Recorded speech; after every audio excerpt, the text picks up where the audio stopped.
الحمدللہ رب العالمین والصلاة والسلام علی سید الانبیاء والمرسلین نبینا محمد وعلی آلہ وصحبہ اجمعین اما بعد۔ رب اشرح لی صدری ویسر لی امری واحلل عقدۃ من لسانی یفقہوا قولی۔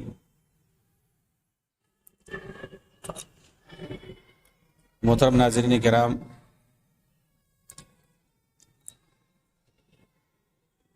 حضرات گرامی و دیگر سامعین،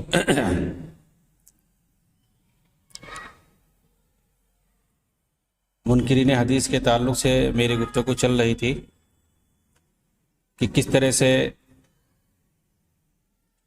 مصر کے اندر شیخ محمد عبدہ وغیرہ نے اس کی بنیاد ڈالی اور پھر اسی منہج پر چلتے ہوئے سر سید خان نے ہندوستان کے اندر بر صغیر کے اندر اس کی بنیاد ڈالی۔ اور پھر میں نے بتلایا کہ کس طرح سے بر صغیر کے اندر دو سلسلے چل پڑے انکار حدیث کے نام پر۔ ایک سلسلے نے تو کلی طور پر انکار کر دیا، جس کے بانی بر صغیر میں کہہ لیجئے عبداللہ چکڑالوی ہیں۔ یہ پہلے شخص ہیں جنہوں نے کھل کر حدیث کا انکار کیا، فرقہ اہل قرآن کی بنیاد رکھ دی۔ غلام احمد پرویز نے انکار حدیث کو ایک منظم نظریے اور مکتبہ فکر کی صورت میں پیش کر دیا، بعد میں جسے پرویزی فرقہ سے بھی یاد کیا گیا۔ چنانچہ عبدالقیوم ندوی لکھتے ہیں، حجت حدیث کا کھلا انکار عبداللہ چکڑالوی نے ہی کیا، اس سے پہلے صراحتاً انکار ملحدین اور زنادقہ سے بھی نہ ہو سکا تھا جس طرح سے انہوں نے کیا۔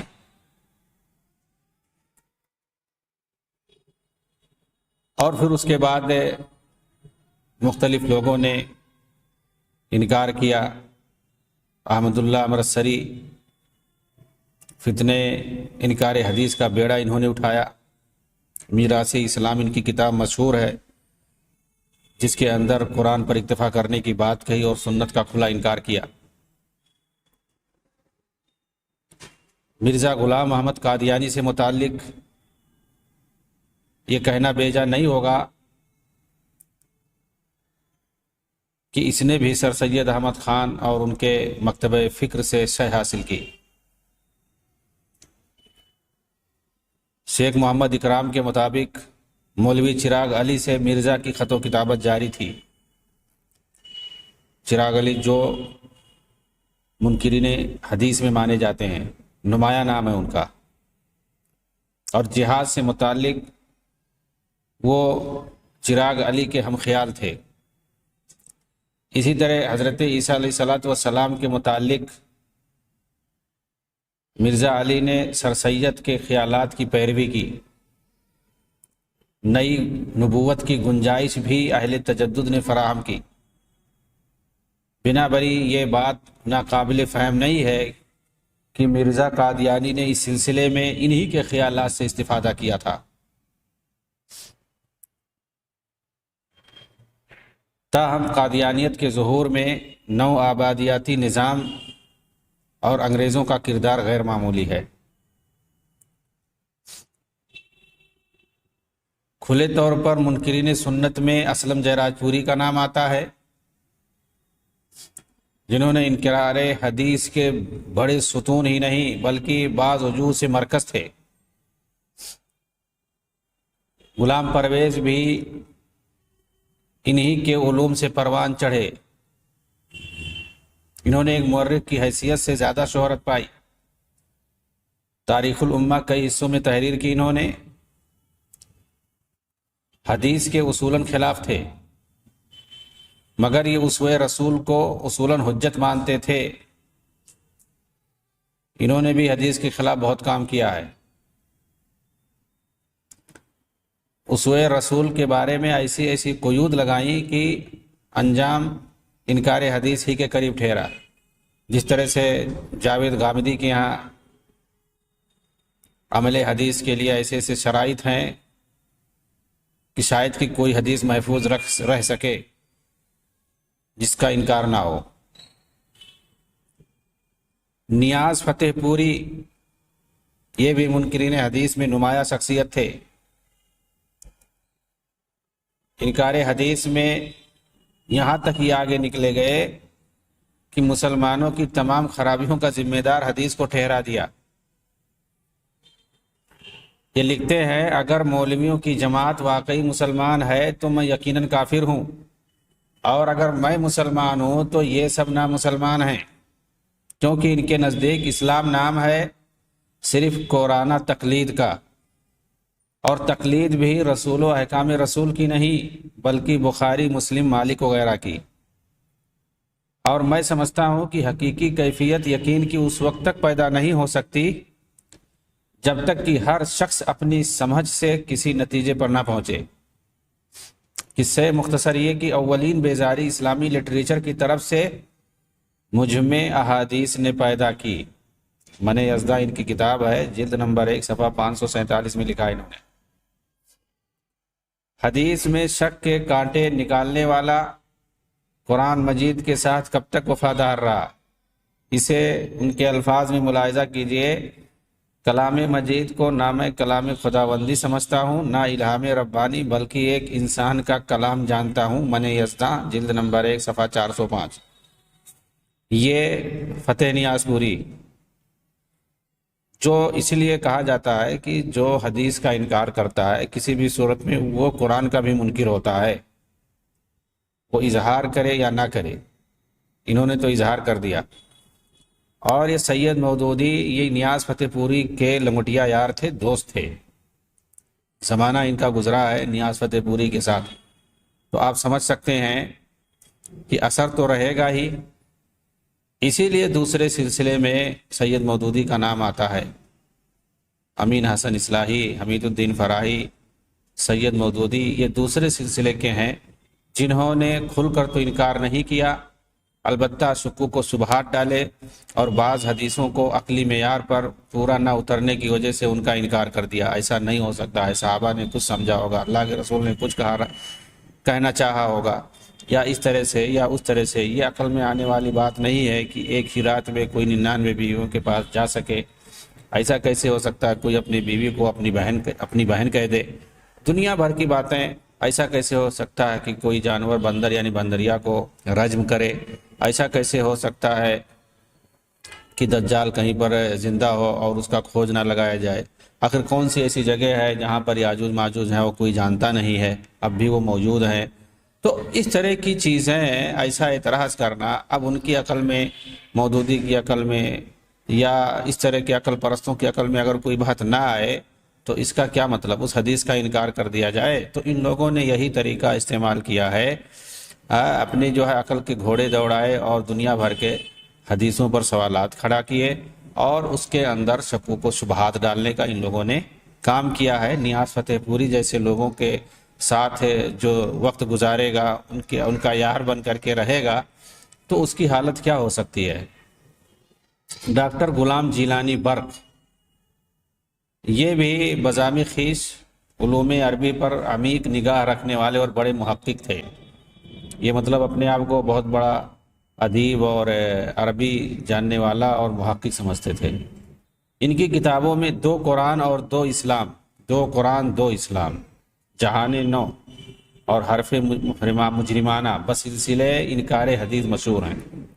یعنی ان کتابوں میں انہوں نے حدیثوں کا انکار کیا ہے، لیکن کہا جاتا ہے کہ بعد میں انہوں نے توبہ کر لیا تھا، اور بطور کفارہ انہوں نے ایک کتاب تاریخ حدیث کے نام سے لکھی تھی، جس میں محدثین کی خدمات کا تعارف کرایا ہے۔ واللہ اعلم۔ تمنا عماد فلواری منکرین حدیث کے حلقے میں یہ نسبتاً صاحب علم سمجھے جاتے ہیں۔ انہوں نے کتابت حدیث کے متعلق مستشرقین کے تمام اعتراضات کو بھرپور انداز میں پیش کیا ہے۔ ایک جگہ یہ جناب لکھتے ہیں یہ سب من گھڑت افسانے ہیں، دراصل کسی صحابی نے حدیثوں کا کوئی مجموعہ مرتب ہی نہیں کیا ہے۔ اگر 2-4 حدیثیں بھی کوئی صحابی کسی ورق پر لکھ لیتے تو وہ ورق تبرک کے طور پر ضرور محفوظ رکھا جاتا۔ اعجاز القرآن. تو ان کے نزدیک جو ہے حدیث کی جو کتابیں ہیں وہ سب من گھڑت افسانے ہیں، ان کی کوئی حیثیت اور وقعت نہیں ہے، یہ تمنا عماد فلواری کے نزدیک. تو اس طرح سے منکرین حدیث میں کھلا ان کا نام آتا ہے. تو یہ وہ سلسلہ تھا سر سید سے جو نکلا ہوا تھا، اور اس سلسلے سے جتنے لوگ جڑے ہیں وہ کھلا حدیثوں کے منکر ہیں. ان کو منکرین سنت یا منکرین حدیث کے نام سے جانا جاتا ہے، کھلا یا انکار کرتے ہیں. اور اسی وجہ سے یہ لوگ قرآن کے بھی منکر ٹھہرتے ہیں.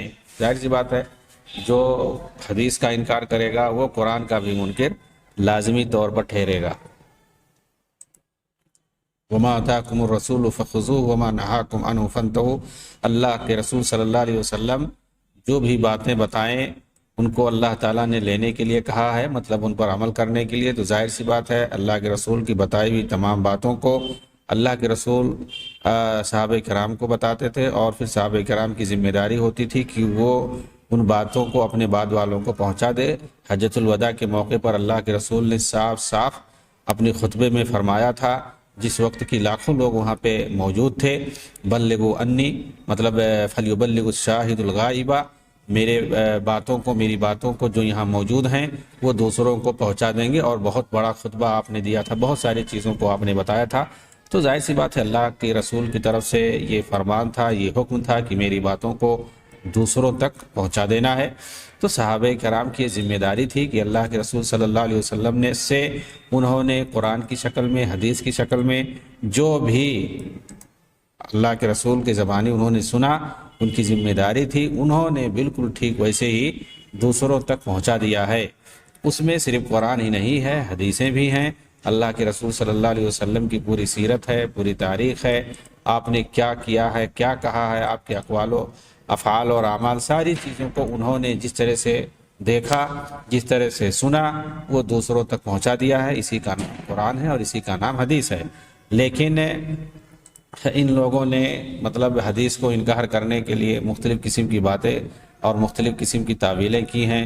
اصل میں ایک بات یہ سامنے رکھنا چاہیے کہ آپ دیکھیں گے جو حدیثوں کا انکار کرتے ہیں، حدیثوں کے نہ ماننے کی بات کرتے ہیں، آپ ان میں میں صاف صاف بتا دوں، یہ مستشرقوں کو پائیں گے، ملحدوں کو پائیں گے، لبرلوں کو پائیں گے، شیعہ روافظ کو پائیں گے. ظاہر سی بات ہے اس طرح کے لوگ اگر انکار کرتے ہیں تو ان کی کیا حیثیت ہے. اور اس میں جو سب سے بڑا عنصر اور محرک سمجھ میں آتا ہے وہ مطلب کسل مندی ہے. میں بتاؤں گا کہ اس کے اسباب اور محرکات کیا ہیں. 5واں جو دور ہے منکر حدیث کا، انکار حدیث کا، اس کو میں پہلے دیکھ لیتا ہوں. چنانچہ جو 5واں دور ہے یہ عصر حاضر کے سرفر رفض و تشیع اور خارجیت کے کھلے بندے ہیں. رفض و تشیع اور خارجیت سے جو دلدادہ ہیں خارجیت کے، یہ لوگ حدیثوں کا انکار کرتے ہیں مختلف طریقے سے تعویلیں کر کے. ان میں آپ دیکھ سکتے ہیں جاوید غامدی کو پائیں گے، مختلف قسم کی تعویلیں کرتے ہیں. راشد شاذ کو پائیں گے جو ہندوستان کے مرزا علی ہے، اور ان کے الہاد پسند و لبرل پیروکار ہیں. ایک سے نوجوان زیادہ تر ان کی جال میں پھنس جاتے ہیں. ابھی دیکھیے راشد شاذ نے سوشل میڈیا پہ کیا ہنگامہ پھیلا رکھا ہے کہ محدثین کو تنقید کا نشانہ بنایا ہے اس انداز میں، یعنی گویا حدیثوں کو انکار کرنے کا بیڑا اٹھا رکھا ہے اس نے بھی، کہ محدثین اگر تابعین پر اور راویوں پر، بڑے بڑے راویوں پر اگر وہ تنقید کر سکتے ہیں اور کسی حدیث کو ضعیف کر سکتے ہیں، کسی کو صحیح کر سکتے ہیں، تو کیا ہم لوگ یا بعد میں آنے والے ان محدثین کا کوئی سبق نہیں لے سکتا ہے؟ ان کا کوئی محاسبہ نہیں کر سکتا ہے؟ ان کا بھی ہم محاسبہ کرنے کا حق رکھتے ہیں. تو ٹھیک ہے بھائی، بخاری کا محاسبہ کرو اور بتا دو کہ انہوں نے جو حدیثیں لکھی ہیں وہ قابل اعتماد نہیں ہیں، اس لیے کہ جو ہے تمہارے جو آقا ہیں اور پیر و مرشد ہیں وہ لوگ تو ایسا کہہ چکے ہیں. سید مودودی بھی اس طرح کی بات کہہ دیے ہیں اس سے پہلے کہ قرآن صحیح بخاری کے اندر، صحیح مسلم کے اندر جو حدیثیں موجود ہیں، اس کا مطلب یہ نہیں ہے کہ ان کتابوں کے اندر کوئی حدیث آ جائے تو ہم اس کو صحیح مان لیں گے آنکھ بند کر کے، بلکہ اس کو دیکھا جائے گا، پرکھا جائے گا. وہ لوگ بھی تو سنے ہیں، سن کر کے دوسروں سے حدیثوں کو نقل کیے ہیں. اور پھر اس کے بعد اپنی مثال دی ہے کہ دیکھو موجودہ دور میں اگر کوئی ایک آدمی کوئی بات کہتا ہے، اگر وہ 10 آدمی تک وہ بات جاتی ہے تو بالکل بدل جاتی ہے وہ چیز۔ تو ایسے ہی گویا امام بخاری کے پاس یا ابو داؤد کے پاس اس طرح کے لوگوں جو محدثین ہیں ان کے پاس بھی کئی واسطے سے حدیث پہنچی ہے، تو کیا مطلب وہ حدیث بدل گئی ان کی؟ نہیں، مطلب شک ڈالنے کی کوشش کرتے ہیں کہ اپنے اوپر قیاس کر لو۔ وہ ہم لوگوں کی یعنی اپنی باتوں کو وہ نبی کی بات پر محمول کر رہے ہیں اور مثال دے رہے ہیں، یعنی اپنی بات پر محمول کر رہے ہیں، اپنی بات کی مثال دے رہے ہیں، وہ اپنی بات پر اس کو فٹ کر رہے ہیں۔ ظاہر سی بات ہے جو اللہ کا کلام ہوگا، رسول کا کلام ہوگا، اس کی دوسری حیثیت ہے، وہ ایک شریعت کی حیثیت رکھتی ہے، اور ہمہ سما کی بات ہے کہ کیا حیثیت ہے بھائی، اس کو نقل کرنے میں ہو سکتا ہے آدمی کی، ان کو پتہ نہیں کہ محدثین نے کس طرح سے فن رجال، علم رجال اور اس طرح سے اصول حدیث، جرح و تعدیل وغیرہ کا کیسا نظام قائم کیا ہے، اور کس طرح سے وہ لوگ جرح و نقد کرتے ہیں، اور پھر اس کے بعد ان کا جو اپنا معیار ہے محدثین کا، اس معیار پر حدیثوں کو پرکھتے ہیں مضبوطی کے ساتھ۔ چنانچہ اگر محدثین کے معیار پر انہوں نے جو اصول بنائے ہیں حدیثوں کو جانچنے کے لیے، اگر ان معیار کو، ان اصولوں کو اگر تاریخی روایتوں پر فٹ کیا جائے تو بہت مشکل سے کوئی روایت اس معیار کی آتی ہے۔ تو کہنے کا مطلب یہ ہے کہ محدثین نے نبی صلی اللہ علیہ وسلم کی حدیثوں کے لیے ایک معیار بنایا ہے، ان معیار پر جو حدیثیں پورا اترتی ہیں انہی کو لیا جاتا ہے۔ بعد میں ہمارے اور آپ کے شک ڈالنے سے، شبہہ ڈالنے سے، حدیثوں کو مشکوک کرنے سے کوئی حدیث مشکوک نہیں ہو جائے گی، اور اس قسم کے لوگوں کا جواب دینے والے موجود ہیں۔ اللہ تعالیٰ نے خود یہ بات وعدہ کیا، جیسا کہ اللہ کے رسول صلی اللہ علیہ وسلم نے فرمایا ہے کہ بہت سے لوگ ایسے پیدا ہوتے رہیں گے جو باطل پرستوں کے باطل کا دفاع کرتے رہیں گے، ان کو ختم کرتے رہیں گے، اور جو سنتوں کا دفاع کریں گے، تو سنتوں کا دفاع کرنے والے، باطل پرستوں کے باطل کو روکنے والے، اس کو مٹانے والے، یہ پیدا ہوتے رہیں گے۔ اور ظاہر سی بات ہے اللہ کے رسول نے یہ بھی فرمایا ہے کہ ایک جماعت ہمیشہ قائم رہے گی، باقی رہے گی، جو حق پر ہوگی اللہ ان کی مدد کرے گا، وہ سنت کا دفاع کرتے رہیں گے انشاءاللہ۔ تو یہ آج کل بھی سرفرے جو قسم کے لوگ ہیں، یہ مکمل طور سے انکار، کھلم کھلا انکار تو نہیں کرتے ہیں، لیکن یہ لوگ شبہہ ہی ڈالتے ہیں کہ ایسا ہو جائے تو ویسا ہو جائے تو۔ مکمل طور پر حدیثوں کا انکار کرنے والے جیسے لبرل ہیں، مغرب نواز ہیں، اور خود کو جو اہل قرآن کہتے ہیں، جماعت المسلمین وغیرہ اس طرح کے نام سے، تو یہ لوگ مطلب کھلا انکار کرتے ہیں۔ ان حدیث کا انکار جو بظاہر قرآن سے ٹکراتی ہیں، یہ کہتے ہیں کہ یہ حدیث قرآن سے ٹکرا رہی ہے، یہ حدیث قرآن سے ٹکرا رہی ہے، اس میں جماعت المسلمین اور غامدی فرقے کے لوگ بھی شامل ہیں۔ ان حدیث کا انکار جو کامن سینس یعنی عام عقل کے خلاف ہوں، اس میں سر سید اصلاحی کے پیروکار شامل ہیں، چاہے وہ راشد شاز ہو، عبدالکریم اثری گجراتی اور ان سے متاثر نوجوان، تو یہ سارے لوگ، اب ظاہر سی بات ہے کوئی حدیث کامن سینس کے خلاف ہو، عقل کے خلاف ہو، قرآن سے ٹکراتی ہو، اسی طرح سے مختلف قسم کے تعویلیں کرتے ہیں، تو قرآن حدیث سے یہ سب فطری چیزیں ہیں، ان کو ماننا پڑے گا۔ ہاں جو ہماری عقل کے خلاف ہو، ہم اس کا مطلب یہ نہیں کہ قرآن خلاف، ہماری عقل خلاف ہے، ہم نہیں سمجھ پا رہے ہیں، ہماری سمجھ میں نہیں آ رہی ہے۔ اب مثال کے طور کوئی معجزہ ہے تو ظاہر سے معجزہ کہتے ہی ہیں کہ جو عقل کے خلاف ہو، انسانی عقل کے خلاف ہو، خرق عادت اس کو کہا ہی جاتا ہے۔ اسی طرح سے قبر کی باتیں ہیں، برزخ کی باتیں ہیں، یا پھر جو ہے آخرت کی باتیں ہیں، غیب کی باتیں ہیں، جنت جہنم کی باتیں ہیں، فرشتوں کی باتیں ہیں، اللہ رب العالمین کے اسماء، ذات اور صفات سے متعلق باتیں ہیں، الہیات سے متعلق باتیں، بہت ساری باتیں ایسی ہیں جو ہماری عقلوں میں نہیں آتی ہیں، ہم نہیں اسے سمجھ سکتے۔ تو کیا مطلب اس کا؟ ہم اس کا مطلب جو ہے آخرت کا انکار کر دیں، قبر کا انکار کر دیں، عذاب قبر کا انکار کر دیں، اور بہت سے منکرین موجود ہیں انکار کرنے والے، اور جتنی بھی آخرت سے متعلق جتنی بھی چیزیں ہیں، جنت جہنم پلصراط وغیرہ، حساب و کتاب، حشر و نشر، ان ساری چیزوں کا انکار کر دیں، فرشتوں کا انکار کر دیں۔ جتنی چیزیں ہماری عقل میں سمجھ میں نہ آئیں، اس کا مطلب یہی ہے کہ ان کا انکار کر بیٹھیں، ایسا نہیں ہے۔ ضروری ہے، ہماری عقلیں ابھی وہاں تک نہیں پہنچی ہیں، یا عقیدے میں، دین کے اندر ساری چیزوں کا عقل کے مطابق ہونا یہ کوئی ضروری نہیں ہے. ہم بندے ہیں اللہ رب العالمین کے. اللہ رب العالمین اس میں فرما برداری ہے، اس میں اطاعت کامل اور اطاعت گزاری اسی چیز میں کہ ہماری سمجھ میں آئے یا نہ آئے ہم اس کو اسی طرح سے مان لیں. اسی کو اسلام کہتے ہیں، اسی کو تسلیم کہتے ہیں، اسی کو سر تسلیم خم کرنا بولتے ہیں، اسی کو مکمل طور سے فرما برداری کرنا بولتے ہیں. ادخلوا فی السلم کافہ، اسلام کے اندر مکمل طور سے داخل ہو جاؤ. یہی چیز ہے. چوں چیرا این کیسے وہ کیسے اور ایسا کیسے ہو گیا ویسے کیسے ہو گیا، یہ سب نہیں چلتا ہے.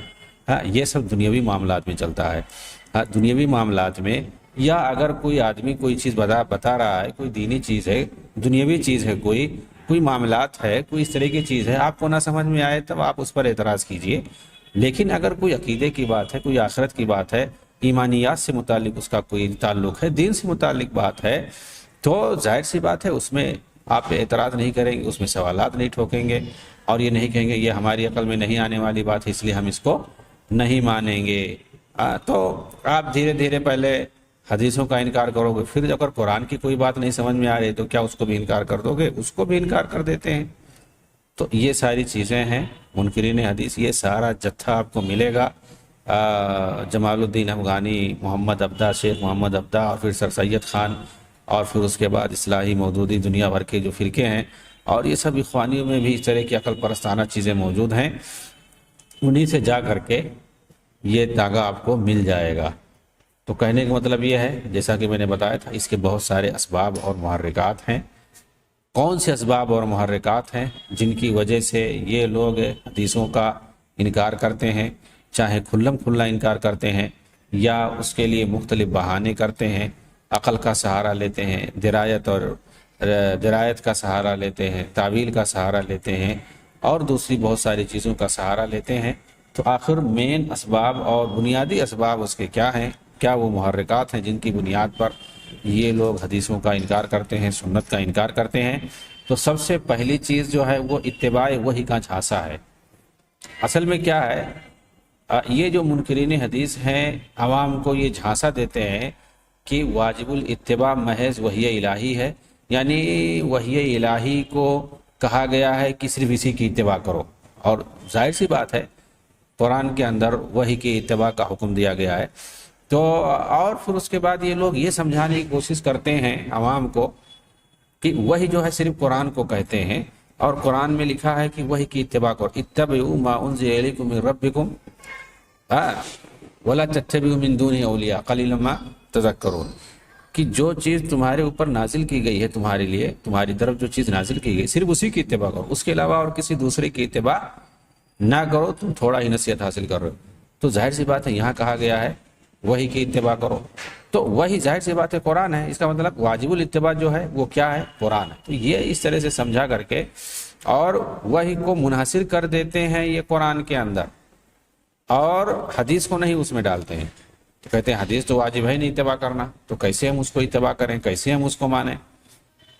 کہتے ہیں یہ لوگ کہ نبی صلی اللہ علیہ وسلم کی جو اطاعت ہے محض مرکز ملت ہونے کی وجہ سے آپ کی زندگی تک منحصر تھی، زندگی تک منحصر تھی. بعض لوگ اپنی من پسند حدیث کو تسلیم کر لیتے ہیں لیکن جو حدیث قرآن کے خلاف ہے اس کو تسلیم نہیں کی جائے گی، اس طرح کی بات بولتے ہیں اور پھر کچھ حدیثوں کو بظاہر دکھا دیتے ہیں کہ دیکھو یہ قرآن سے ٹکرا رہا ہے، جبکہ یہ نظریہ ہی باطل ہے. ثابت شدہ احادیث کو تسلیم کرنا پڑے گا چاہے وہ ہماری عقل میں آئے یا نہ آئے. اسی طرح کوئی حدیث، صحیح حدیث قرآن کے خلاف ہو بھی نہیں سکتی ہے، یہ ہماری عقل کا قصور ہے. دونوں میں تطبیق دے کر دونوں کو تسلیم کرنا ہوگا. اگر بظاہر قرآنی دو آیات ایک دوسرے کے خلاف ہوں تو ہم ایک کو ضعیف کہہ کر رد نہیں کر دیتے بلکہ دونوں کو تسلیم کر کے تطبیق دیتے ہیں. اسی طرح صحیح حدیث اور قرآن میں کوئی اختلاف نہیں ہے.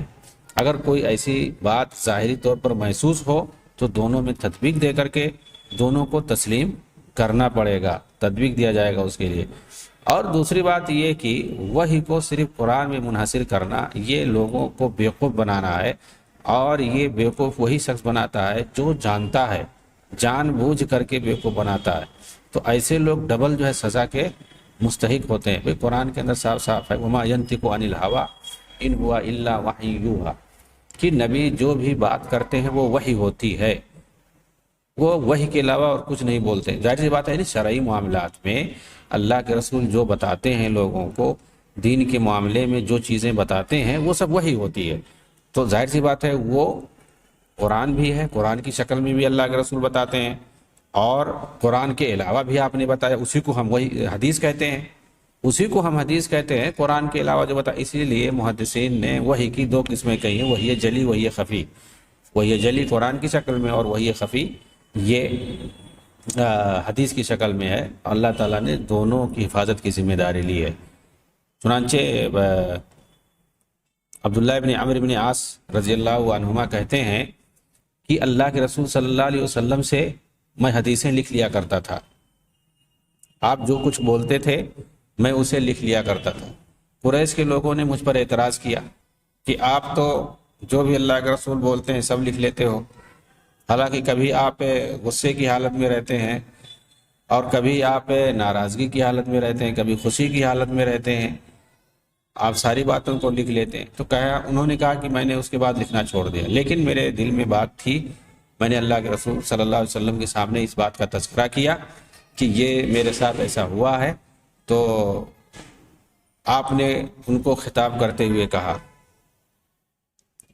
کہ میری زبان سے والذی نفسی بیدہ لا یخرج منہ الا حق. اللہ کے رسول نے فرمایا کہ اس ذات کی قسم جس کے ہاتھ میں میری جان ہے، اس سے، یعنی منہ کی طرف آپ نے اشارہ کیا، اپنے منہ کی طرف کہا میرے منہ سے صرف حق ہی نکلتا ہے، حق کے علاوہ کچھ نہیں. فاکتبوہ، اس لیے تم لکھتے رہو جو میں بولتا ہوں. اگر تم لکھنا چاہتے ہو تو لکھو اسے، اس لیے کہ میری زبان سے حق کے علاوہ اور کوئی چیز نہیں نکلتی. تو جس طرح سے اللہ کا کلام معصوم ہے، وحی الہی جس طرح سے معصوم ہے، اسی طرح سے اللہ کے رسول کا بھی کلام جو کہ وحی رسول ہے وہ بھی اسی طرح سے معصوم ہے. حق ہوتا ہے دین کے معاملے میں، کوئی بات آپ بتاتے ہیں تو وہ.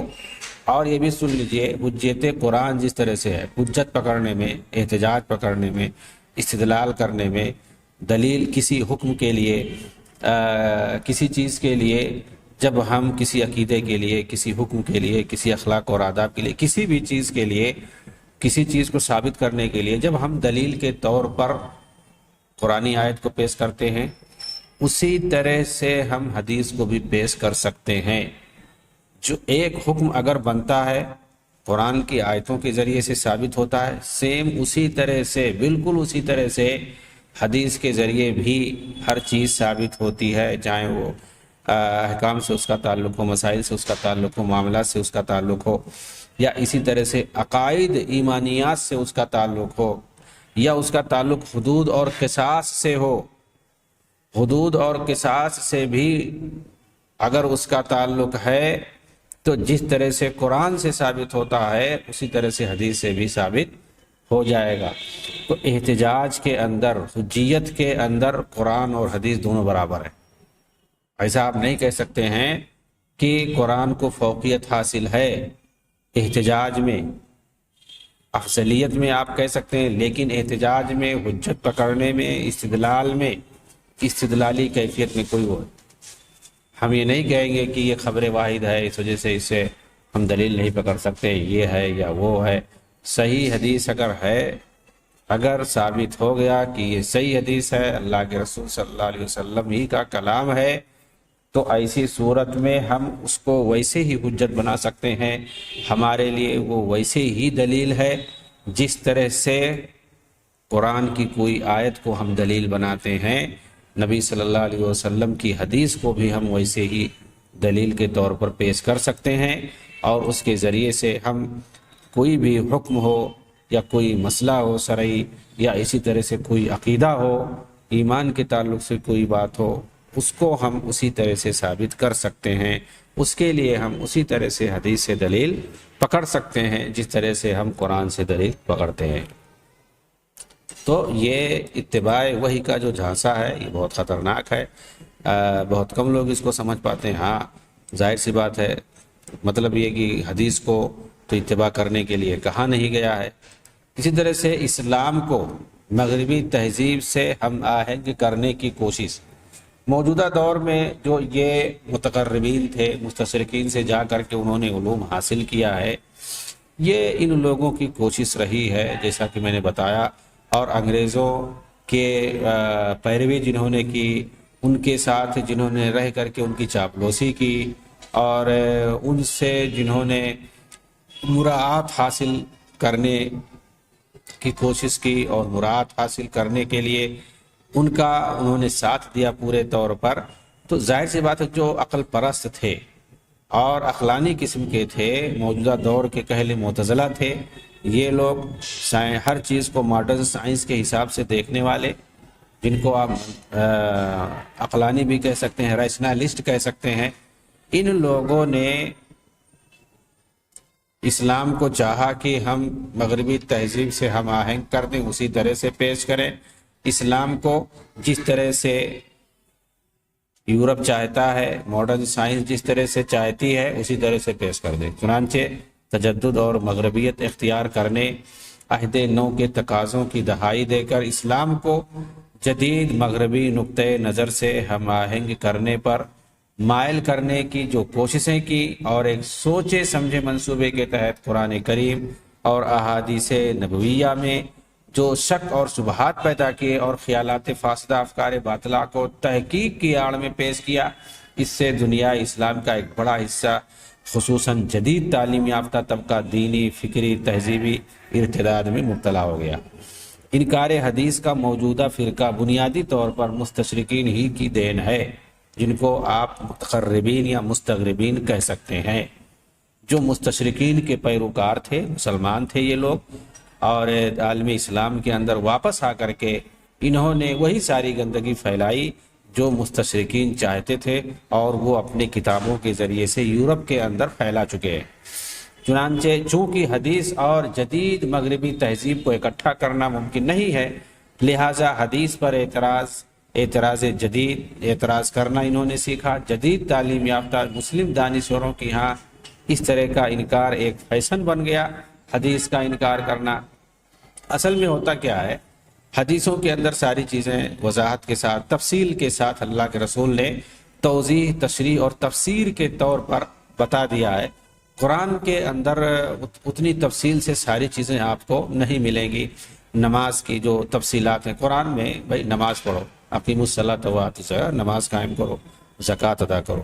زکوٰۃ کے لیے قرآن میں کہہ دیا گیا زکوٰۃ دو۔ حج کرنے کے لیے، عمرہ کرنے کے لیے کہہ دیا گیا قرآن میں حج کرو، اور اسی طرح سے عمرہ کرو۔